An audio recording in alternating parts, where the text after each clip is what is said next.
ત્યારે અમદાવાદ કે જ્યાં હજુ પણ આજે ભારે વરસાદની આગાહી કરવામાં આવી છે। અમદાવાદમાં એરપોર્ટ સર્કલ પાસે વરસાદી પાણી ભરાઈ ચૂક્યા છે। પાણી ભરાતા એક તરફનો રસ્તો બંધ, અનેક વાહનો આ વરસાદી પાણીમાં બંધ પડ્યા છે। લોકો પોતાનું વાહન હાથેથી હંકારીને ત્યાંથી વાહન બહાર કાઢતા પણ નજરે પડી રહ્યા છે।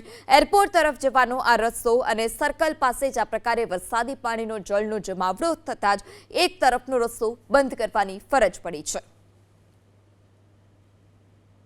ત્યારે 24 કલાકના વરસાદે અમદાવાદ પ્રશાસનની આબરૂના ધજાગરા ઉડાવ્યા છે। અમદાવાદમાં જળબંબાકારની સાથે અનેક ઠેકાણે ભૂવા પણ પડ્યા। કોટેશ્વર મહાદેવ પાસે ભૂવાની ઘટના સામે આવી, જેમાં 4 કાર ફસાઈ।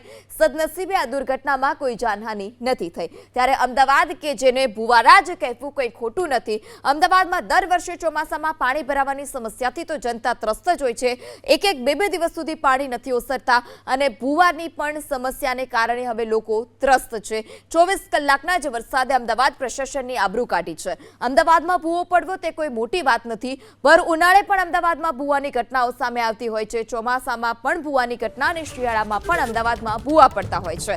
ત્યારે અમદાવાદમાં મણિનગર અને ઈસનપુરમાં વરસાદી પાણી ભરાયા છે।